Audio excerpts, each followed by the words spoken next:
دیکھو اور آج نا یہ بڑا پھیل رہا ہے ہماری سوسائٹی میں کہ میں قرآن کچھ سمجھتا ہوں، میں کسی سے مجھے سمجھنے کی ضرورت نہیں ہے. یہ ڈائلاگ بہت سنا ہوگا نا آپ نے، ابے ہمیں ان مولویوں سے سیکھنے کی ضرورت نہیں ہے. یہ ڈائلاگ سنا ہے. یہ آج جتنے بھی نئے نئے مارکیٹ میں اسکالرز آ رہے ہیں نا، بھائی ہم نے قرآن اور حدیث کو خود سمجھا ہے، ہم کسی سے ہمیں سیکھنے کی ضرورت نہیں ہے. یہ اپنی جہالت کا خود اعتراف ہے کہ ہم گمراہ ہیں. جو آدمی یہ کہہ دے نا کہ میں نے خود سے قرآن و حدیث کو سیکھا ہے، میں نے کسی کو استاذ اور معلم نہیں بنایا، اس کا مطلب اس نے اپنی گمراہی پہ کیا لگا دی؟ مہر لگا دی. بزبان حال کہہ دیا کہ مجھ سے بالکل سیکھنے کی ضرورت نہیں. کیوں؟ وجہ اس کی یہ ہے کہ قرآن ہم لوگوں سے کہتے ہیں نا دین کا علم حاصل مدرسوں میں آ کے کرو. لوگ کہتے ہیں نہیں مدرسوں میں جانے کی ضرورت نہیں ہے. ہم کہتے ہیں دین کا علم علماء سے سیکھو، قرآن علماء سے سیکھو، حدیث علماء سے سیکھو، فقہ علماء سے سیکھو. لوگ کہتے ہیں نہیں ہمیں مولویوں سے بڑی وحشت ہے، مولویوں سے نہیں سیکھنا. پھر ہم کہتے ہیں یار میڈیکل سائنس کا علم ڈاکٹروں سے سیکھا جائے گا نا. کبھی خود سے کتاب میں پڑھ کے میڈیکل سائنس کا علم حاصل کر کوئی آدمی کلینک کھول کے بیٹھا ہے، آپ پہنچ گئے گردے میں پین ہے آپ نے کہا یار میری ذرا گردے میں پین ہے، تو اس نے کہا میں نکال دوں گا پتھری. سر آپ سرٹیفائڈ ڈاکٹر ہیں، کہتے ہیں میں کسی ڈاکٹر کو لفٹ نہیں کرا. سر آپ نے MBBS کیا، میں نے کوئی MBBS نہیں کرا. وہ بھائی پھر آپ پتھری نکالیں گے کیسے؟ یہ کتاب ہے، یہ گردہ ہے، پتھری نکالنے کا طریقہ ہے. آپ لیٹو گے اس کے سامنے، بولو نا، بولو گے بھائی تو کچھ اور کام کر لے، صحیح ہے نا، تو گردے بیچنا شروع کر دے قصائی بن کے، وہ زیادہ بہتر ہے. لیکن جب یہی کام دین کے ساتھ ہوتا ہے، لوگ مسئلہ پوچھتے ہیں کسی بھی اسکالر سے، شرعی مسئلہ، ہم کہتے ہیں بھائی علماء سے پوچھو، تو وہ کہتے ہیں دین میں ایسا کچھ بھی نہیں ہے، دلیل سے جو بھی بات کرے گا اس کی بات کو ہم لیں گے. ہم کہتے ہیں بھائی آپ میں دلیل سمجھنے کی صلاحیت ہی نہیں ہے. اس کے لیے بھی ایک لیول ہوتا ہے کہ دلیل سمجھنے کی صلاحیت پیدا ہو جائے آپ کے اندر. وہ کہتے ہیں صلاحیت کچھ نہیں ہوتا. تو ان لوگوں کے لیے میں دلیل پیش کر رہا ہوں کہ آپ کو علم علماء سے سیکھنا پڑے گا. ان کے لیے دلیل قرآن میں بھی ہے، حدیث میں بھی ہے، اجماع امت سے بھی ثابت ہے. دیکھو قرآن مجید میں اللہ تعالیٰ کا ارشاد ہے بعث فی الامیین رسولا، 28واں پارہ. اللہ کہتے ہیں ہم نے ان لوگوں میں جو پڑھے لکھے نہیں تھے، عرب تھے، ان میں ایک رسول کو بھیجا. اس رسول کا کام کیا ہے؟ یتلو علیہم آیاتہ، یہ رسول ان کو ہماری آیات پڑھ کے سنائیں گے، یعنی قرآن ان کے سامنے پیش کریں گے. وَيُعَلِّمُهُمُ الْكِتَابَ، پھر قرآن ان کو سکھائیں گے بھی.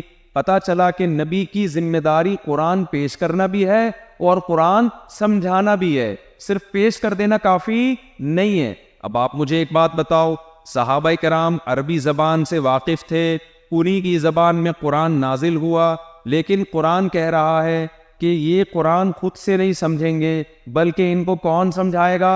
محمد صلی اللہ علیہ وسلم سمجھائیں گے. قرآن کہہ رہے ہیں نبی صلی اللہ علیہ وسلم کی 3 ذمہ داریاں ہیں. نمبر 1 قرآن پیش کرنا. نبی نے یہ ذمہ داری پوری کی یا نہیں کی؟ یقیناً پوری کی، پیش کر دیا ہمارے سامنے. اب آج کے اسکالرز کہتے ہیں جب ہمارے سامنے نبی نے قرآن پیش کر دیا تو ہم اخبل طریقے سے سمجھیں گے اس کو. پشتو میں کہتے ہیں نا اخبل طریقہ، اپنے طریقے سے سمجھیں گے، ہمیں کسی سے سمجھنے کی ضرورت نہیں ہے. تو بھائی قرآن ہی کہہ رہا ہے کہ نبی کی ذمہ داری صرف قرآن پیش کرنا نہیں ہے، بلکہ دوسری ذمہ داری کیا ہے؟ یعلمہم الکتاب، نبی قرآن کو ایکسپلین بھی کریں گے. لِتُبَيِّنَ لِلنَّاسِ مَا نُزِّلَ إِلَيْهِمْ، جو قرآن ان پر نازل ہوا ہے اس کی ایکسپلینیشن، اس کو ڈیفائن کرنا کس کے ذمہ ہے؟ محمد صلی اللہ علیہ وسلم کے ذمہ. صحابہ کہہ سکتے تھے کہ یا رسول اللہ ہم خود پڑھ لیں گے، آپ کو ایکسپلین کرنے کی ضرورت نہیں ہے، ہماری زبان میں نازل ہوا. نہ نہ نہ، قرآن نے کہا نبی کے ذمہ پیش کرنا بھی ہے اور ایکسپلین کرنا بھی ہے. اب تیسرا بھی اللہ نے فرما دیا کہ تیسرا بھی ایک کام کرنا ہے. آج بہت سے لوگ کہتے ہیں کہ ہمیں کسی سے کاؤنسلنگ کی ضرورت نہیں ہے، ہم خود قرآن پڑھ کے نیک انسان بن جائیں گے، حدیث پڑھ کے نیک انسان بن جائیں گے. قرآن کہہ رہے ہیں نہ نہ نہ نہ، نبی کا ایک تیسرا کام بھی ہے وَيُزَكِّيهِمْ، نبی ان کو نیک انسان بنائیں گے بھی، تزکیہ کریں گے، ظاہر باطن گناہ چھڑوائیں گے ان سے. تو صحابہ کرام جو کامل بنے اس لیے کہ نبی نے قرآن دیا، پھر صحابہ نے نبی سے سمجھا، پھر صحابہ نے نبی کی صحبت میں رہ کے اپنا تزکیہ کیا، یہ کام صحابہ کا نبی کی صحبت کے بغیر ممکن نہیں تھا. اب مجھے ایک بات بتاؤ, پھر صحابہ کرام دنیا میں گئے, ان کے شاگرد تابعین وجود میں آئے, تو کیا کوئی تابعی یہ کہہ سکتا تھا کہ میں قرآن اخفل طریقے سے سمجھوں گا, مجھے کسی سے سمجھنے کی ضرورت نہیں ہے, یا میں خود اپنا تزکیہ کر لوں گا, مجھے کسی اللہ والے یا بزرگ کی ضرورت نیک بننے کے لیے نہیں ہے, میں خود بخود ہی بن جاؤں گا؟ تو اگر کوئی تابعی یہ بات کہتے تو صحابی کہتے بھائی ہم خود نہیں بن سکے تو تم خود سے کیسے بن جاؤ گے؟ تو تابعی کو نیک بننے کے لیے, قرآن و سنت کا علم حاصل کرنے کے لیے ضروری تھا کہ جس پروسیس سے صحابی گزرا ہے اسی پروسیس سے کون گزرے؟ تابعی. اب نبی دنیا میں نہیں تھے, نبی کے صحبت یافتہ صحابی دنیا میں موجود تھے, اب جو کام نبی کے ذمہ تھا وہ کام کس کے ذمہ ہو گیا؟ صحابی کے. تو صحابی نے آگے قرآن دیا, صحابی نے قرآن سمجھایا, اور صحابی نے اپنے شاگردوں کا تزکیہ کیا. تو تینوں پروسیس سے تابعین کو گزارا گیا ہے, پھر وہ قوم کے مقتدا اور رہبر بنے ہیں. اگر تبع تابعی ایسی بات کرتے نا تو تابعی کیا کہتے؟ بھائی ہمیں صحابہ نے قرآن دیا, ہمیں سکھایا بھی, اور ہمیں اس پہ چلایا بھی, تو ہم قرآن پہ چلنے میں صحابی کے محتاج تھے, تو تم قرآن پہ چلنے میں کس کے محتاج ہو؟ ہمارے محتاج ہو. صحابی کا صحبت یافتہ وہ کام کرے گا جو کس نے کیا؟ صحابی نے. صحابی وہ کام کریں گے جو محمد صلی اللہ علیہ وسلم نے کیا, کیونکہ انہوں نے کس کی صحبت اٹھائی؟ محمد صلی اللہ علیہ وسلم کی.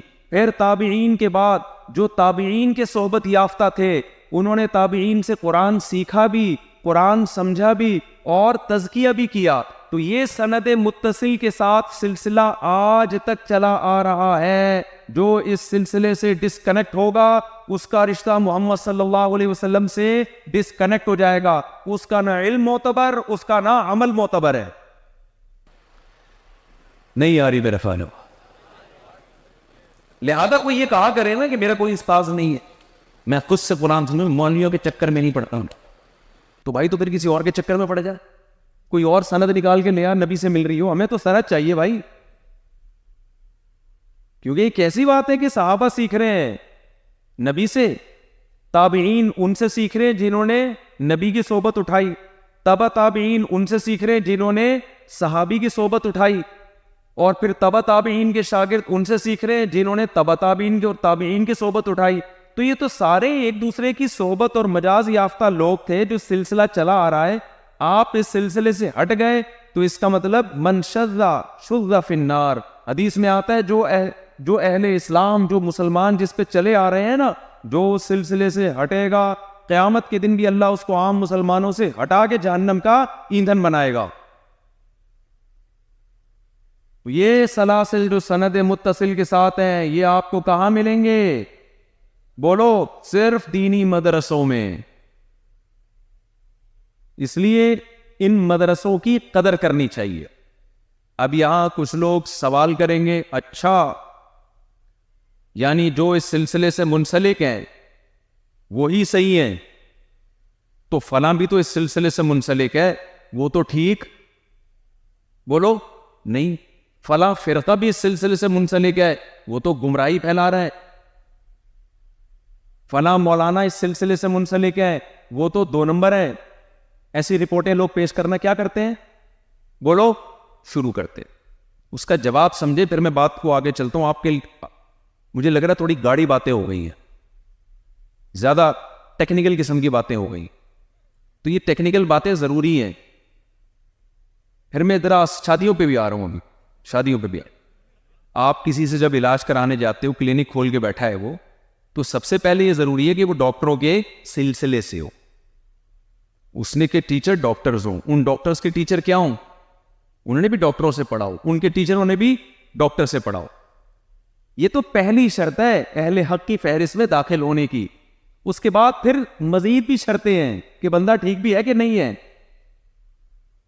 لیکن اگر پہلی شرط ہی نہیں پائی جائے تو پھر یہ دیکھنے کی ضرورت ہی نہیں رہتی ہے کہ یہ بندہ ٹھیک ہے یا نہیں ہے. آج کے جو اسکالرز مارکیٹ میں آ رہے ہیں ان میں پہلی شرط پائی نہیں جاتی, لہذا ان کے ٹھیک ہونے کا سوال ہی پیدا نہیں ہوتا. تو پہلی شرط جو میں نے بتائی کہ آپ کا سلسلہ نبی سے ملتا ہو, آپ کے ٹیچروں کا, استاذوں کا, آپ کا کوئی شیخ و مرشد ہو جس سے آپ نے اصلاح کرائی ہو, ایویں اٹھ کے نہ پیدا ہو گئے ہو آپ کہ بس اکیلے, نہ کوئی مرشد ہے, نہ کوئی استاذ ہے, نہ کوئی مربی ہے, بس اقبل طریقے سے ہدایت حاصل کر رہا ہوں میں. ایسا نہیں ہونا چاہیے. یہ پہلی شرط ہے. اس شرط کے بعد پھر مزید کچھ شرطیں ہیں کہ صرف اتنا کافی نہیں ہے, پھر یہ کہ حق پر بھی ہو, وہ باطل کو فالو نہ کر رہا ہو. تو دینی مدرسوں کی اہمیت کو آپ سمجھیں. اب میں آگے آتا ہوں.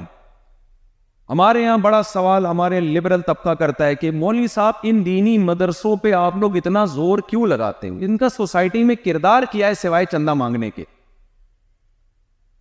یہ ایک بڑا سوال ہوتا ہے. بھائی مجھے ایک بات بتاؤ, آپ کے گردے میں درد ہے, بہت سے لوگوں کے ہوتا ہے, ڈاکٹر کے پاس جاؤ گے میڈیسن دے گا, مولوی کے پاس جاؤ گے اس کا علاج ہے مولوی کے پاس؟ بولو نا, نہیں ہے. تو سوسائٹی کی ایک ضرورت ہے, جس کے گردے میں تکلیف ہو اس کا علاج ہونا چاہیے, تو یہ مولوی کے پاس ہے علاج؟ نہیں ہے. تو لبرل لوگ بولتے ہیں کہ یہ کیا فائدہ ہے, گردے کا علاج تو کر نہیں سکتے. آپ کے سر میں درد ہے, ڈاکٹر کے پاس جاؤ گے پیراڈول کھلائے گا, ایجاد بھی ڈاکٹروں نے کی ہے. مولانا کے پاس جاؤ گے چندہ مانگ لے گا, وہ سر کا درد کیا ہو جائے گا؟ کم ہونے کے بجائے بڑھ جائے گا. اے بھائی, آپ غریب ہو, بے روزگار ہو, کسی تاجر کے پاس جاؤ گے ملازمت دے دے گا یا کاروبار کا طریقہ بتا دے گا. مولانا کے پاس جاؤ گے تو کوئی کاروبار کا طریقہ بتائے گا آپ کو؟ ہے بھائی. تو جب کسی مسئلے کا حل مولانا کے پاس ہے ہی نہیں, تو پھر مولانا کی سوسائٹی میں ضرورت بھی نہیں ہے. اب جب مولانا کی ضرورت نہیں ہے تو جن فیکٹریوں میں مولانا جیسی پروڈکٹ تیار ہوتی ہے جن کو مدرسہ کہا جاتا ہے, اس کی ضرورت بھی نہیں ہونی چاہیے. جب ایک پروڈکٹ ہی غلط ہے تو پروڈکٹ کے لیے فیکٹری لگانا تو اور غلط ہو گیا نا. دیکھو چرچ پہ پابندی ہے نا گورنمنٹ کی طرف سے, تھانوں میں نہیں ہے. میں یہاں سے نا اجتماعی قربانی کے لیے ایک دفعہ جانور خرید کے لے گیا. بھائی پولیس والے بیٹھے, پیشگی معذرت, میں اجتماعی قربانی کے لیے جانور لے کر گیا تو اس کے لیے ہم بہاولپور سے جانور خریدا ہم نے 40-50 بچڑے. تو اس کے لیے 2-4 ملازم بھی لے گئے ہم بہاولپور سے کہ ان کو بقرعید میں 8-10 دن ہے, ان کو پالیں گے. اب وہ کام ہی نہیں کر رہے. میں نے پوچھا یار یہ تو پڑے رہتے ہیں کام ہی نہیں کرتے. تو لڑکوں نے بتایا کہ یہ کہہ رہے ہیں کہ ہمیں چرس کی عادت ہے, مفتی صاحب سے کہو ہمارے لیے کس کا انتظام کریں, چرس کا. یہاں چرس نہیں مل رہی ہمیں. میں نے کہا بھائی ہمارے پاس تو چرس کا کوئی سیٹ اپ نہیں ہے. ایک بندے نے کہا تھانے کے علاوہ کہیں سے نہیں ملے گی یہاں, تھانے کے علاوہ. اب میں تو اچھی تعویل کر رہا ہوں کیونکہ پولیس والے چرسیوں کو پکڑتے ہیں تو چرس برآمد ہوتی ہے. میں اچھی تعویل کر رہا ہوں, بعد میں پتہ نہیں وہ تھانے گئے نہیں گئے, اللہ ہی جانے. تو سوال پیدا ہوتا ہے مولانا صاحب تو سوسائٹی میں کوئی کام کر ہی نہیں سکتے, نہ وہ کسی کے سر پہ بال اگا سکتے ہیں, اے بھائی, نہ وہ کسی کی روزگار میں اضافے کا ذریعہ بن سکتے ہیں, نہ وہ کسی کے گردے کی پتھری نکال سکتے ہیں. کسی کے دل میں درد ہو رہا ہے, مولانا صاحب کے پاس نہیں آئے گا, وہ ڈاکٹر صاحب کے پاس جائے گا. آپ کو علاقے میں سڑک بنوانی ہے, ضرورت ہے معاشرے کی, مولانا کے پاس آتے ہو یا انجینئروں کے پاس جاتے ہو. ہر کام جب دوسرا طبقہ کر رہا ہے, پنکھا بھی خراب ہو جائے تو کوئی مولوی بیچارہ پیچکس لے کے اس کو ٹھیک بھی نہیں کر سکتا. تو جب یہ بیچارہ کسی کام کا ہے ہی نہیں, تو پھر اس کی جن فیکٹریوں میں یہ مولانا تیار ہوتے ہیں, ان فیکٹری جیسے چرس ہے نا, کسی کام کی نہیں ہے تو اس کی فیکٹری بھی بند ہونی چاہیے. تو مولاناؤں کی فیکٹری مدرسہ ہے وہ بھی کیا ہونا چاہیے, بند ہونا چاہیے. تو آج میں آپ کو ایک مثال سے سمجھاؤں گا کہ بھائی مولانا کا سوسائٹی میں جتنا بڑا کردار ہے نا, اتنا بڑا ڈاکٹروں اور انجینئروں کا کردار نہیں. ان کی ضرورت ہے سوسائٹی کو, ڈاکٹروں کی بھی ہے, کسی کی نفی نہیں کرنا, لیکن سوسائٹی میں سب سے زیادہ ضرورت اگر کسی طبقے کی ہے تو وہ علماء کی ہے. اور جب علماء کی ہے تو جن اداروں میں علماء تیار ہوتے ہیں, جن فیکٹریوں میں جن کو مدرسہ کہا جاتا ہے, اس کی ضرورت بھی سوسائٹی میں سب سے زیادہ ہے. اب آپ کہہ سکتے ہیں جی کیا ضرورت ہے؟ دیکھو میں ایک مثال سے بات اکثر سمجھاتا ہوں کہ اگر آپ, میں چونکہ مولوی ہوں تو حلوے کی مثال دوں گا. ویسے میں حلوہ کھاتا نہیں ہوں, لیکن مثال تو مولانا کے حساب سے جو ہوتی ہے نا وہ دینی چاہیے. اگر میں حلوہ کھاتا نا تو میں 4 آدمی ہوتا بھی, ٹھیک ہے, میں اتنا باریک نہ ہوتا جتنا میں اس وقت آپ کو نظر آ رہا. تو آپ کسی کو سمجھا رہے ہو, کوئی گورا آپ کے پاس آیا اور آپ اس کو بتا رہے ہو کہ دیکھو حلوہ بڑی مزے کی چیز ہوتی ہے, اور حلوے میں سب سے امپورٹنٹ چیز کیا ہوتی ہے؟ چینی, میٹھا. اگر حلوے میں میٹھا نہ ہو تو حلوہ کسی کام کا ہوگا؟ بھائی اس میں بادام ڈال دیے, پستہ ڈال دیا, کھویا ڈال دیا, کیا کچھ ڈال دیا, چینی بھول گئے. آپ کی بیگم نے آپ کے لیے حلوہ بنایا, سب کچھ ڈال دیا, کھویا بھی, ملائی بھی, گھی بھی, سوجی بھی, گاجر بھی ملا دی, کیا کچھ ملا دیا, چینی ڈالنا بھول گئی. آپ کے سامنے حلوہ لا کے رکھا گیا اور بیگم نے کہا کھائیے, تناول فرمائیے. آپ نے جب پہلا چمچہ زبان پہ رکھا بالکل پھیکا. آپ نے کہا بیگم یہ کیا بنا دیا؟ بیگم نے کہا اوہ وہ میں چینی ڈالنا بھول گئی. آپ بولو گے بیگم کھویا ڈالنا بھول جاتی, آپ اس میں گھی ڈالنا بھول جاتی. چینی تو جزو اعظم ہے حلوے کا, اس کے بغیر حلوے میں ذرہ برابر بھی مٹھاس پیدا نہیں ہوتی. کرکرا ہے حلوے کا مزہ, ایک لقمہ نہیں کھایا جائے گا, ایک نوالا نہیں کھایا جائے گا آپ سے, کسی کام کا نہیں اپنے تمام تر لوازمات کے باوجود. تو میں آپ سے یہ عرض کروں گا, جس سوسائٹی میں دنیا کی تمام نعمتیں ہیں, جیسے یورپ, امریکہ, مغربی دنیا, ان کے پاس سارے کھوئے ملائی ان کی سوسائٹی کے حلوے میں ڈلے ہوئے ہیں. ان کے پاس بہترین سائنسدان, ان کے پاس بہترین جہاز بنتے وہاں پر ہیں. ایسی ترقی کی انتہا کو وہ پہنچے کہ ہم 500 سال تک بھی وہاں پہنچ نہیں سکتے. اس سوسائٹی کے حلوے میں ہر نعمت ہے, مولوی کی چینی نہیں ہے اس سوسائٹی میں, جس کی وجہ سے تمام تر نعمتوں کے باوجود وہ سوسائٹی کیا بن گئی؟ پھیکی. اور ہمارے پاس ٹینشنوں کے تمام اسباب ہماری سوسائٹی میں بے روزگاری, ہماری سوسائٹی میں ڈینگی, ہماری سوسائٹی میں ملیریا, ہماری سوسائٹی میں کورونا بھی دبا کے پھیلا ہے, لیکن سوسائٹی کو پتہ ہی نہیں چلا کہ کتنے جنازے اٹھے, کتنے مارکیٹ سے چلے گئے. ٹھیک ہے نا. میں ادھر گیا وہاں جرمنی میں, تو لوگوں نے مجھے بتایا کہ یہاں کورونا میں اتنا خوف تھا کہ جتنی گورنمنٹ نے پابندی لگائی نا, لوگوں نے خود سے ڈبل پابندی اپنے اوپر لگا لی. گورنمنٹ نے کہا 6 فٹ کا فاصلہ رکھنا ہے, لوگوں نے کہا ہم 12 فٹ کا رکھیں گے. ہمارے یہاں گورنمنٹ نے کہا 6 فٹ کا فاصلہ رکھنا ہے, ہم نے کہا ہم جھپی پا کے آپس میں کیا کریں گے؟ ایک دوسرے کے منہ پہ چھینکیں گے. خوف نام کی کوئی چیز, یہ بھی غلط ہے, کوئی میں اس کو اپریشیٹ نہیں کر رہا, خوف نہیں ہے. سمجھ رہے ہو کہ نہیں سمجھ رہے؟ تو سوسائٹی میں اتنا کچھ ہو کے بھی اس سوسائٹی میں عالم کی, مولانا کی چینی, شوگر نہیں. انگریزوں کے یہاں مولانا نہیں ہوتے, پتہ ہے آپ کو؟ آپ نے کبھی سنا مولانا مائیکل جیکسن تشریف لا رہے ہیں؟ ہے بھائی, سنا آپ لوگوں نے؟ مولانا, مجھے تو وہاں کے نام بھی زیادہ نہیں آتے نا, کوئی گوروں کے 2-4 نام بتاؤ. مولانا نہیں ہوتے وہاں پہ, مذہبی اسکالرز ہوتے ہیں, لیکن وہ دم درود کے لیے اور کچھ ایسی کچھ اس طرح کی چیزوں کے لیے, حلال حرام جائز ناجائز بتانے والے مولانا نہیں ہوتے. ہماری سوسائٹی میں خودکشی کے تمام اسباب موجود ہیں. گورے کو لا کے یہاں 1 ہفتے کے لیے چھوڑ دو, وہ ٹینشن سے, اردو بھی آتی ہو بشرطے کے, وہ ٹینشن سے مر جائے گا. وجہ کیا ہے میرے بھائی؟ دیکھو اس بات کو خوب اچھی طرح سمجھو. انسان کی زندگی کے 2 پہلو ہیں. یہ بہت تھوڑی سی ٹیکنیکل بات ہے, اللہ کرے سمجھ میں آ جائے. انسان کی زندگی کے 2 پہلو ہیں.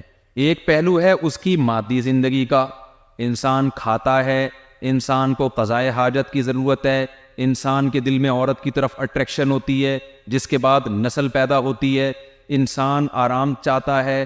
تو یہ تمام کی تمام چیزیں جانوروں میں بھی اللہ نے رکھی ہیں. گدھے بھی کھاتے ہیں, گدھے بھی فیمیل کی طرف جاتے ہیں, گدھیاں بھی پیدا ہوتی ہیں, گدھے بھی پیدا ہوتے ہیں. یہ سارا سیٹ اپ اللہ نے جانوروں میں بھی رکھا ہے. ان کو بھی آرام چاہیے, انسان کو بھی آرام چاہیے. انسان بھی بیمار ہوتا ہے, دوا چاہیے, جانور بھی بیمار ہوتے ہیں, ان کو بھی دوا چاہیے. مادی زندگی کے اعتبار سے انسان میں اور گدھے گھوڑے میں کوئی فرق نہیں ہے. لیکن انسان کی ایک اور زندگی ہے جس کو تہذیب کہا جاتا ہے, جس کو روحانی زندگی کہا جاتا ہے.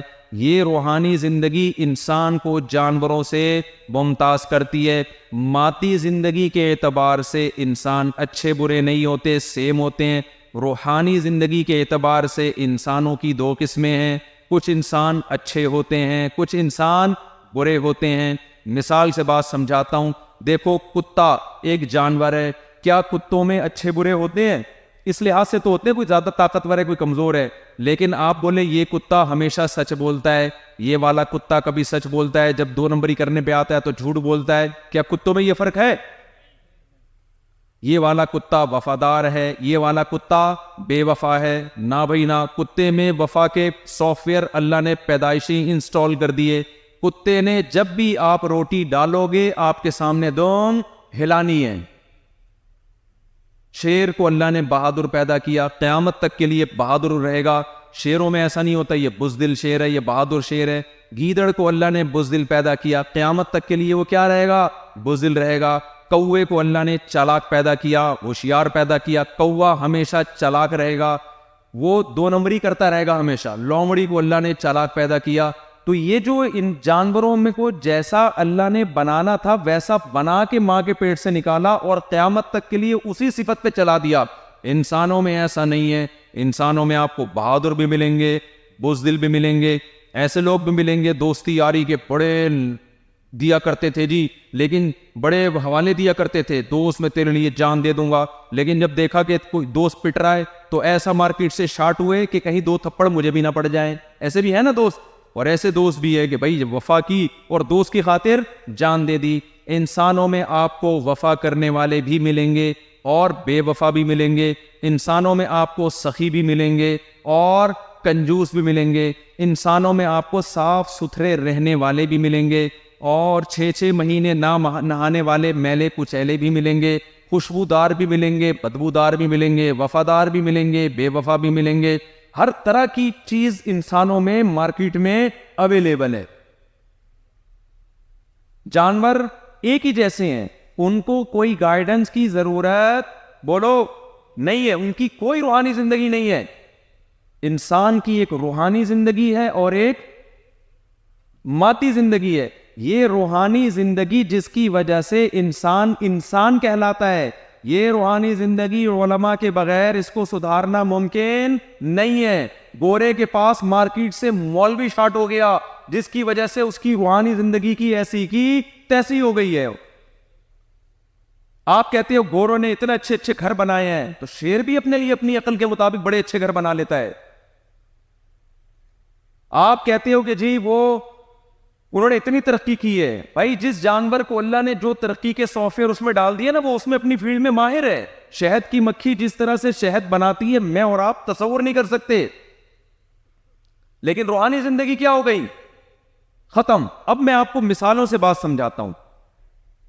دیکھو مجھے ایک بات بتاؤ, انسان میں اور گدھے گھوڑوں میں کیا فرق ہے؟ انسان نکاح کر کے زندگی گزارتا ہے, گدھے گھوڑے ان کا صرف فزیکل ریلیشن ہوتا ہے مادی کے ساتھ, نکاح ان میں نہیں ہوتا. آپ مجھے ایک بات بتاؤ, آپ اپنے گدھے کا تعارف کروا رہے ہو, کبھی ایسا تعارف کرو یہ میرا گدھا ہے, یہ اس کے ماموں ہے, اس کی خالہ ہے, اس کی پھوپھی, یہ اس کی بہو, یہ اس کا داماد. کبھی گدھے کا ایسا تعارف کروایا آپ نے؟ ابھی مجھے یہ گھوڑ سواری کروا رہے تھے یہاں پہ, تو میں نے پوچھا یہ کیسا گھوڑا ہے, بس اتنا انٹروڈکشن کروایا, یہ مضبوط گھوڑا ہے. یہ نہیں بتایا کہ یہ جو گھوڑا ہے یہ اس کی والدہ ہیں, یہ اس کا ماموں ہیں, یہ اس کی پھوپھی ہے, یہ اس کی خالہ ہے, یہ اس کی بہو ہے. گدھے گھوڑوں میں یہ سیٹ اپ بولو نہیں ہوتا. کیوں نہیں ہوتا؟ انسانوں میں ہوتا ہے. انسانوں میں کہاں سے آیا یہ سیٹ اپ؟ گدھے گھوڑوں میں نکاح نہیں ہوتا, انسانوں میں کیا ہوتا ہے؟ نکاح ہوتا ہے. تو یہ نکاح پہ لانے والے کون ہیں؟ پیغمبر, اور پیغمبروں کے بعد علماء. علماء بتاتے ہیں کہ زنا میں اور نکاح میں فرق ہے. انگریزوں کے پاس یہ بتانے والا کوئی مولوی نہیں ہے, لہذا ان کے ہاں نکاح میں اور زنا میں فرق ختم ہو گیا. جانوروں میں چونکہ نکاح نہیں ہوتا, رشتے بھی نہیں ہوتے, اس سوسائٹی میں بھی نکاح ختم ہوا, رشتے بھی مارکیٹ سے شارٹ ہو گئے. کبھی پھپھی کا لفظ سنا اپنے گوروں میں؟ کبھی خالہ کا لفظ سنا انگریزوں کی ڈکشنری میں؟ انٹی ہوتی ہے بس. ساری دنیا کی ساری خواتین کیا ہے؟ انٹی. ساری دنیا کے سارے آپ کی ابا کی عمر کے کیا ہے؟ انکل. جو کام انسان کو جانوروں سے ممتاز کرتا تھا وہ کام نکاح والا اس سوسائٹی میں بولو ختم ہو گیا. کیوں ختم ہو گیا؟ زنا اور نکاح میں فرق. یہ فرق سائنسدان یا ڈاکٹر نہیں بتاتے ہیں, یہ فرق پیغمبر بتاتے ہیں اور پیغمبروں کے وارث علماء بتاتے ہیں. پیغمبروں نے بتایا لا تقربوا الزنا, زنا کے قریب مت پٹکو, اور زنا بہت بری چیز ہے. انہ کان فاحشہ, یہ بہت بڑی بے حیائی ہے. اس پہ قرآن نے کہا کہ زانی مرد اور زانی عورت کو چوک پہ کھڑا کر کے 100 کوڑے مارو. شادی شدہ مرد اور عورت زنا کرے تو پتھروں سے مار کے ہلاک کر دو. حکومت کرے گی یہ کام خود نہ کرنا شروع کر دیں. لیکن یہ سزا اللہ نے رکھی ہے قرآن مجید میں. یہ سزا کی وجہ کیا ہے؟ انسانی نظام کو بچانا, رشتوں میں جوڑنا. انگریزوں نے چونکہ کوئی ڈاکٹر کی یہ فیلڈ ہی نہیں ہے, ڈاکٹر کہے گا بھائی نکاح میں بھی وہی ہوتا ہے جو زنا میں ہوتا ہے, میڈیکلی کوئی نقصان نہیں ہے اس کا. جس کا ریزلٹ کیا نکلا؟ سوسائٹی تباہ ہو گئی. پہلے سوسائٹی میں رشتے غائب ہونا شروع ہوئے, یہاں تک کہ آدھی سے زیادہ سوسائٹی کے ابا ہی مارکیٹ سے شارٹ ہو گئے. میں اکثر ایک مثال دیتا ہوں. آپ کے یہاں کوئی رشتہ لے کر آئے آپ کی بیٹی کے لیے, آپ کہیں بیٹا آپ کے والد صاحب خیریت سے ہیں؟ وہ جواب میں کہے گا ہاں خیریت سے ہیں یا نہیں ہے, یہی کہے گا نا. اگر وہ جواب میں کہ میرے ابا ہیں ہی نہیں, میرے ابا ہے ہی نہیں, آپ کہیں گے کہ انتقال ہو گیا؟ کہہ رہے نہیں ہے ہی نہیں, پتہ نہیں کون ہے, وسیم ہے شاید, میں بھی وہ ان کی, یا غفار صاحب ہیں, واللہ عالم. میں سائنسی ترقی کو مانتا ہوں, ابا ہوتے ہیں نہیں ہوتے, میں ان چیزوں پہ بلیو بولو نہیں. دھکے دے کے نکالو گے کہ نہیں نکالو گے آپ اس کو؟ تو کہاں سے آیا؟ ایدھی سینٹر سے آیا, کدھر سے آیا, تیرا ابا ہی نہیں ہے. آپ کو پتا ہے میں کسی سوسائٹی کا مذاق اڑانا مقصد نہیں ہے, یہ بہت بڑا فیکٹ ہے, حقیقت ہے. آپ کو انگریزوں میں اچھے سائنٹسٹ ملیں گے, آپ کو ان میں اچھے ڈاکٹر ملیں گے, لیکن ابا بہت سو کے ہاں نہیں ملیں گے. وداؤٹ باپ پیدا ہو رہے ہیں لوگ. جب باپ گیا تو پپھی بھی بولو گئی. پھر آہستہ آہستہ سنگل مدر. یہ تو رشتہ یہاں سے ختم ہوا. تو انسان اور جانوروں میں جو بڑا فرق کرنے والی چیز تھی, رشتے, انسانوں میں رشتے ہوتے ہیں, جانوروں میں رشتے نہیں ہوتے, وہ چیز اس سوسائٹی میں مولوی نہ ہونے سے ختم ہو گئی. سمجھ میں آ رہی ہے بات کہ نہیں آ رہی ہے؟ پھر آگے بھی چیزیں خراب ہونا شروع ہوئیں. جن کے ہاں ابا اماں ہوتے بھی ہیں, ہونے کا بھی کوئی فائدہ نہیں ہے. ان ابا اماں کا مستقبل کیا ہے؟ Old house. کچھ دن پہلے ایک صاحب آئے اٹک سے, کہنے لگے کہ مجھے جاب ملی ہے اولڈ ہاؤس میں, یورپ کے کسی کنٹری میں, نام نہیں لیتا کنٹری کا. وہاں میں نے جا کے بوڑھوں کی خدمت کرنی ہے. تو جاب کے بارے میں مشورہ لے رہے تھے, پوچھ رہے تھے شرن حلال ہے نہیں. میں نے کہا حلال ہے, خدمت تو کسی کی بھی کی جا سکتی ہے بھائی. تو پھر میں نے کہا بائی دا وے مجھے ایک بات بتائیں کہ جن بوڑھوں کی آپ جا کے خدمت کریں گے ان کے بچے نہیں ہیں جو خدمت کرنے کے لیے؟ کہتے ہیں وہ لندن میں آتے جاتے رہتے تھے. وہ کہتے ہیں. میں نے کہا وہ کیوں نہیں کر رہے؟ کہہ رہے وہ نہیں کرتے. وہ بولو نہیں کرے. اٹک سے جا رہا ہے انگریز کے ابا کی خدمت کے لیے پاکستانی تنخواہ پہ. اس انگریز کو اتنی توفیق نہیں ہو رہی کہ اپنے ابا کو گھر میں رکھ کے, حالانکہ وہ سائنٹسٹ ہوگا, وہ ترقی کر رہا ہوگا, وہ فضاؤں میں راکٹ چھوڑنے کی باتیں کر رہا ہوگا, وہ ہمیں تہذیب کی ایک پریزنٹیشن پیش کر رہا ہوگا یوٹیوب پہ آ کے, موٹیویشنل اسپیکر ہوگا, وہ لوگوں کو اخلاق تمیز سکھا رہا ہوگا کہ تھینک یو سے بات شروع کریں اور تھینک یو پہ بات ختم کریں. پاکستانیوں کی طرح نہیں کہ 6 گالیاں پہلے اور 6 گالیاں درمیان میں اور 6 آخر میں. وظیفے بتاتے ہیں نا اول آخر درود شریف پڑھو, تو ہمارے ہاں جب بات کرتے ہیں نا لوگ احتیاطاً 2 گالی شروع میں دے دیتے ہیں تاکہ بات غور سے سنیں. یہ پھر بیچ میں مذاق میں 2-4 اور. ایک لوگوں سے میں کہتا ہوں کیوں گالیاں دے رہے ہو؟ کہہ رہے ہیں ایک عجیب سے نا سینہ تنگ ہونے لگتا ہے جب تک, ایسا لگتا ہے جیسے پتہ نہیں گھٹن محسوس ہو رہی. تو وہاں کے موٹیویشنل اسپیکر انگریزوں کے آپ کو سکھائیں گے یوٹیوب پہ گالی مت دیا کرو, بات ایسے کیا کرو, thank you, nice to meet you too, اس طرح کے جملے کہا کرو. آپ اس سے پوچھیں یار آپ تو بہت پیارے اخلاق کے آدمی ہو, اتنے اچھے, ابا کہاں ہیں؟ کہ وہ اولڈ ہاؤس میں. یار ہمارا وہ گالی دینے والا زیادہ اچھا ہے جس نے ابا کو کہاں رکھا ہوا ہے؟ بولو گھر میں رکھا ہوا ہے, اس کے قدموں میں جنت تلاش کر رہا ہے. سب سے پہلے کس کا حق ہے میرے بھائی؟ ماں اور باپ کا حق. تو میرے بھائی اگر آپ کی سوسائٹی میں مدرسے بند ہو گئے تو مولوی مارکیٹ سے شارٹ ہو گئے, یونیورسٹیاں ہوں گی, ڈاکٹر ہوں گے, سائنٹسٹ ہوں گے, لیکن آپ کا بڑھاپا بڑا خطرناک ہوگا. آپ بڑھاپے میں اپنی اولاد کی خدمت اور زیارت کو ترسو گے, اور آپ کی خدمت کے لیے اٹک سے لوگ آ کے آپ کی خدمت کر کے تنخواہ لیں گے. سمجھ میں نہیں آ رہی؟ ہمارا بڑھاپا اگر محفوظ ہے تو کس کی وجہ سے؟ مولویوں کی وجہ سے, قرآن کی وجہ سے. وہ ہمیں بتاتے ہیں وَلَا تَقُلْ لَهُمَا اُفٍّ. ماں باپ کا اللہ نے یہ احترام بتایا ہے کہ گالی دینا تو دور کی بات, ان کے سامنے اف کرنے کی بھی اجازت نہیں. یہ میڈیکل سائنس کا شعبہ نہیں ہے, یہ ڈاکٹروں کا شعبہ نہیں ہے, یہ پروفیسروں کا شعبہ نہیں ہے, یہ قرآن کا شعبہ ہے, اور ان لوگوں کا شعبہ ہے جو قرآن لوگوں کے سامنے بیان کرتے ہیں, جن کو علماء کہا جاتا ہے. وہ آپ کو بتاتے ہیں کہ نبی صلی اللہ علیہ وسلم نے فرمایا جس کو بوڑھے والدین ملے اور اس نے بڑھاپے میں ان کی خدمت کر کے جنت اپنے اوپر واجب نہ کر لی, اس پر اللہ کی لعنت کہ اتنا بہترین آپشن جنت کمانے کا اس نے ضائع کر دیا. اب آپ بتاؤ, ایسا شخص جس کو یہ وعید سنائی جا رہی ہے کہ خدمت کر کے جنت واجب نہیں کر رہا, کیا وہ اپنے باپ کو اولڈ ہاؤس میں جمع کرائے گا اور جہنم کو واجب کرے گا اپنے اوپر؟ نہیں آ رہی میرا خیال ہے بات سمجھ میں؟ تو اگر میرے بھائی تم نے مولوی کو اپنی سوسائٹی سے نکال دیا, سب سے پہلے عورتوں کے حقوق پامال ہونا شروع ہوں گے. سمجھتے ہو نا؟ عورت پہ ظلم ہونا شروع ہوگا. کیسے؟ جیسے کہ ہوتا ہے مسلمان عورت کو عزت دے کے بیوی بنا کے گھر میں لے کر آتا ہے. ابھی میں ان کی کوٹھیاں دیکھ رہا تھا یہاں, جنہوں نے مجھے دعوت دی نا, یہ سب بیوی بچوں کے لیے بنا رہے ہیں نا کوٹھیاں. کس کے لیے بنا رہے ہیں؟ ہمارے بعد ہمارے بیوی بچے. اکیلا کلہ آدمی اپنے لیے اتنے کروڑوں روپے تھوڑی لگائے گا کوٹھی پہ. آپ انہی سے پوچھ لیں جو یورپ سے آئے, کیا انگریز اپنے بیوی بچوں کے لیے کروڑوں روپے کی کوٹھیاں بناتا ہے؟ مسلمان مرد کا عورت سے رشتہ نکاح کے ذریعے ہوتا ہے. وہ عزت کے ساتھ باپ کی دہلیز سے نکل کے شوہر کے گھر میں آتی ہے.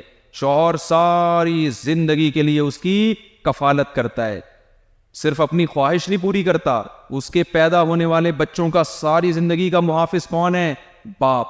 گیس بجلی کا بل کون دے گا؟ باپ. اس کا شوہر دے گا, عورت کا شوہر. عورت بیمار ہو جائے علاج کون کرائے گا؟ شوہر.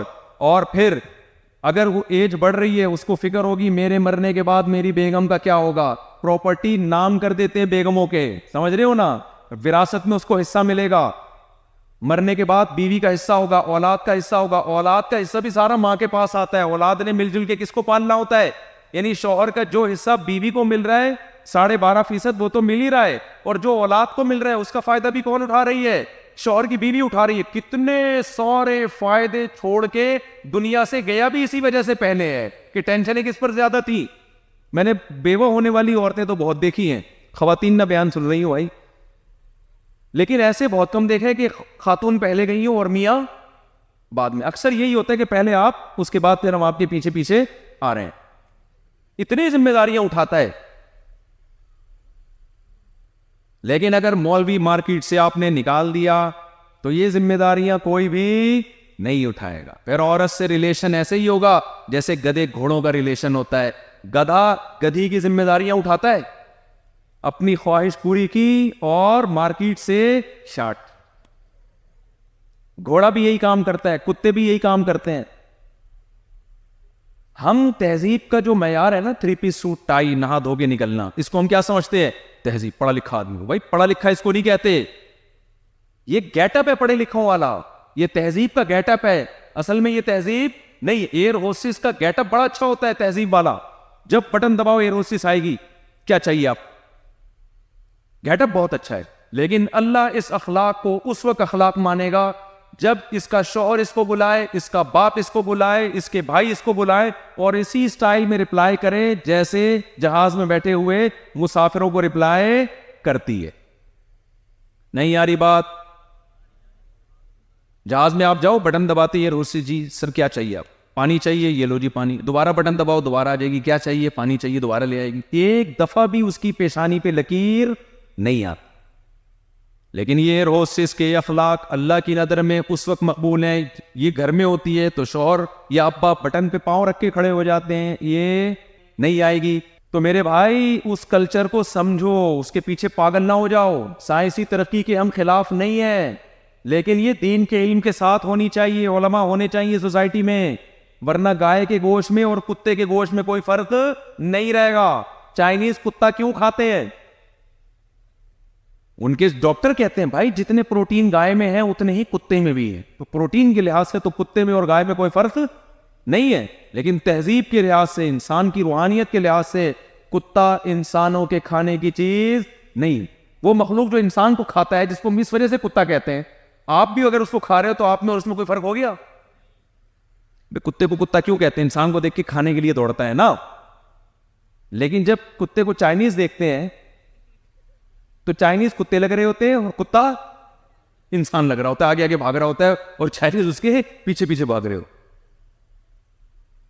سمجھ میں نہیں آ رہی بات؟ میرا خیال ہے کتا انسانوں کے کھانے کی چیز نہیں ہے، مینڈک انسانوں کے کھانے کی چیز نہیں ہے۔ اگر آپ کی سوسائٹی سے علماء ختم ہو گئے تو آہستہ آہستہ لوگ مردار کھانا شروع کر دیں گے، پھر آہستہ آہستہ کتے کھانا شروع کر دیں گے، پھر مینڈک کھانا شروع کر دیں گے۔ آپ کہیں گے مفتی صاحب کتنی گندی گندی باتیں کر رہے ہو، مینڈک کوئی کھانے کی چیز ہے؟ او بھائی ابھی آپ کو لگ رہا ہے بری چیز ہے، جب آپ آہستہ آہستہ عادی ہو جائیں گے تو آپ کہیں گے مینڈک ہی کھانے کی چیز ہے، اس کے علاوہ کوئی کھانے کی چیز نہیں ہے۔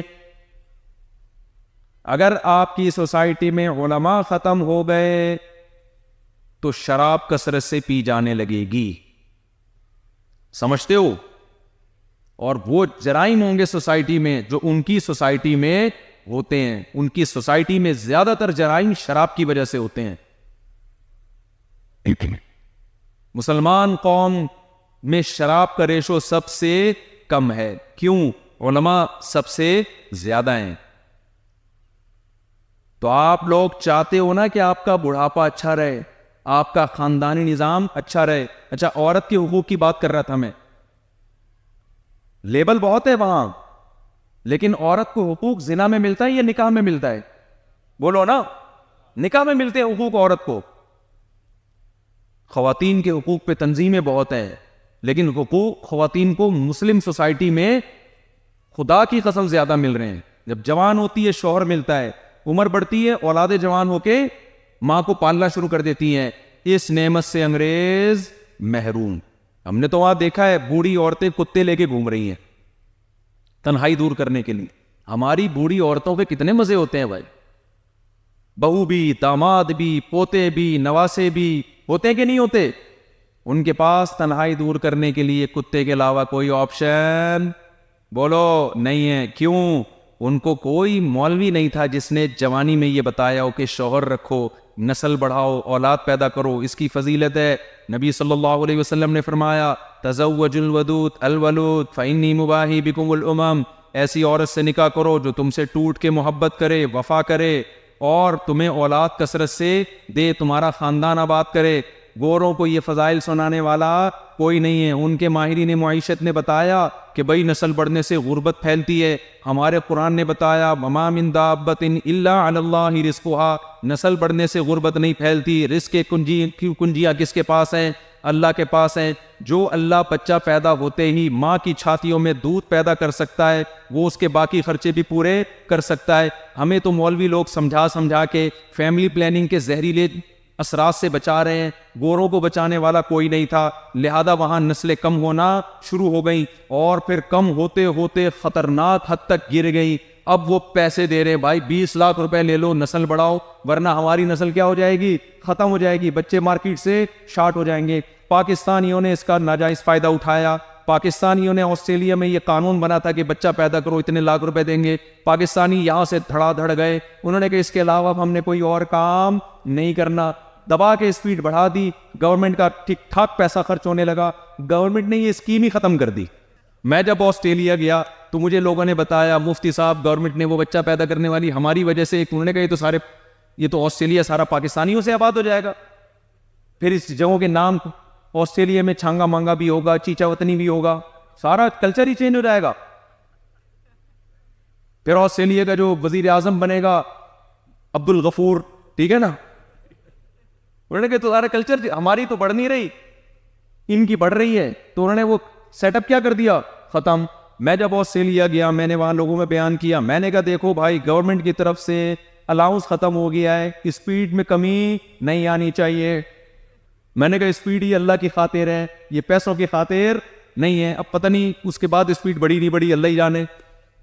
تو بھائی ہمیں ہمارے خاندانوں کو بچانے کے لیے علماء ہیں جنہوں نے ہمیں فیملی پلاننگ سے متاثر ہونے نہیں دیا. گورا اس نظریے سے ڈس گیا اور اپنے خاندانوں اور نسلوں کو ختم کر کے بڑھاپے میں ان کے بوڑھوں کے ہاتھ میں بھی کتے آ گئے اور بوڑھیوں کے ہاتھ میں بھی کتے آ گئے.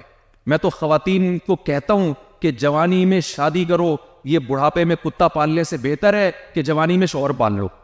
اگر جوانی میں شوہر نہیں پالا, آج کل کی لڑکیاں بھی نا بڑی ماڈرن بن رہی ہیں. ایکچولی ایجوکیشن, ایکچولی ابھی ہم نے اپنا کیریئر کو بڑھانا ہے, ایکچولی ابھی تو یہ شادی وادی نہیں. او بھائی نیچر سے کیوں بغاوت کر رہی ہو؟ آپ کو ہم کب کہہ رہے ہیں تعلیم حاصل نہ کرو, لیکن ٹائم پہ نکاح کرو. جب آپ کی ایج زیادہ ہو گئی آپ اچھی ڈاکٹر تو بن جاؤ گی, مرد کو آپ میں دلچسپی نہیں رہے گی, وہ علاج کرانے آپ کے پاس آ جائے گا یہ ڈاکٹر صاحب ہیں.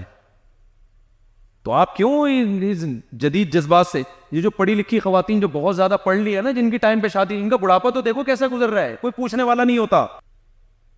تو ہمیں جو دیکھو ہماری سوسائٹی میں جو غربت اور مہنگائی ہے نا, وہ علماء کی وجہ سے نہیں ہے.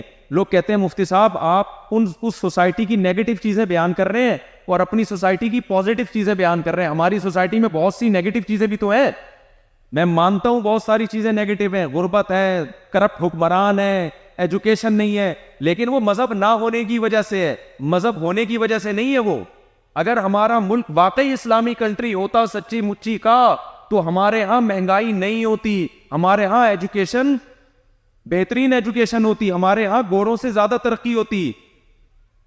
اور ان کے ہاں جو ترقی ہے وہ چند اسلامی اصول ہیں جن پر وہ عمل کر رہے ہیں. اگر پورے عمل کرتے تو ہم سے بھی آگے ہوتے. وہ میں تو یہ کہہ رہا ہوں کہ جو چیز ہمارے اندر خوبی ہے نا, وہ ایک مولوی ہی خوبی رہ گئی ہے. اگر اس کو بھی ختم کر دیا, عالم کو بھی ختم کر دیا, تو اس سے بھی زیادہ اندھیروں میں جا کے ہم دفن ہو جائیں گے. سمجھ میں آ رہی ہے بات کہ نہیں آ رہی ہے؟ اس لیے ہم قائل ہیں ایجوکیشن کے بھی میرے بھائی, عصری علوم کے بھی, یونیورسٹیوں کی بھی ضرورت کے ہم قائل ہیں. لیکن ہم کہتے ہیں جتنی ضرورت یونیورسٹیوں کی ہے, کالجز کی ہے, اسکولوں کی ہے, اسی طرح سب سے زیادہ ضرورت ہمیں دینی مدرسوں کی ہے, جو ہمارے کلچر کو بچائیں, ہمارے مذہب کو بچائیں. لوگ حقوق ادا کریں ایک دوسرے کو. کہ ایک چھوٹی سی مثال دے کے بات کو سمیٹتا ہوں. دیکھو گورا بھی تحریک چلاتا ہے کہ ملک میں درخت ہونے چاہیے, چلاتے ہیں کہ نہیں چلاتے؟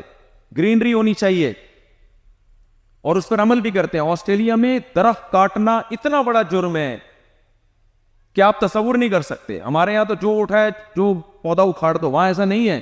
یورپ میں جرم ہے, ہمارے ہاں درخت نہیں ہے. لیکن یہ اس لیے نہیں کہ مذہب پہ چلتے ہیں ہم لوگ, اس لیے کہ ہم مذہب پہ نہیں چل رہے. کیوں؟ اگر ہم مذہب پہ چلتے تو خدا کی قسم ہمارے ہاں درخت اور گرینری ان سے 10 گنا زیادہ ہوتی. کیونکہ انگریز درخت لگاتا ہے دنیا کا فائدہ حاصل کرنے کے لیے, پولوشن کم ہو جائے گی, آکسیجن کا لیول بڑھ جائے گا, بس اس سے زیادہ اس کے پاس موٹیویشن کا کوئی ذریعہ نہیں ہے. ہمارے پیغمبر صلی اللہ علیہ وسلم نے ہمیں فرمایا کہ جس نے درخت لگایا, بخاری مسلم کی حدیث, اور زندگی میں اس سے فائدہ نہ بھی اٹھا سکا, مرنے کے بعد جو چرند پرند بھی اس درخت سے کھائیں گے, اس کو صدقے کا ثواب قبر میں ملتا رہے گا. آکسیجن تو انسانوں کو فائدہ پہنچا رہی ہے, جانوروں کو فائدہ پہنچانے کا بھی ثواب ملے گا. تو ہمارے ہاں درختوں کا ریشو ان سے زیادہ ہونا چاہیے تھے, نہیں ہونا چاہیے تھا, زیادہ ہونا چاہیے تھا. لیکن ہے کیوں نہیں؟ ہم اس حدیث پر عمل نہیں کرتے, سمجھتا نہیں ہے نا بات کو. تو اگر علماء سوسائٹی سے ختم ہو گئے تو یہ حدیث بیان بھی نہیں کی جائے گی. تو تھوڑی بہت جو موٹیویشن مل رہی ہے وہ بھی مارکیٹ سے کیا ہو جائے گی؟ شارٹ ہو جائے گی.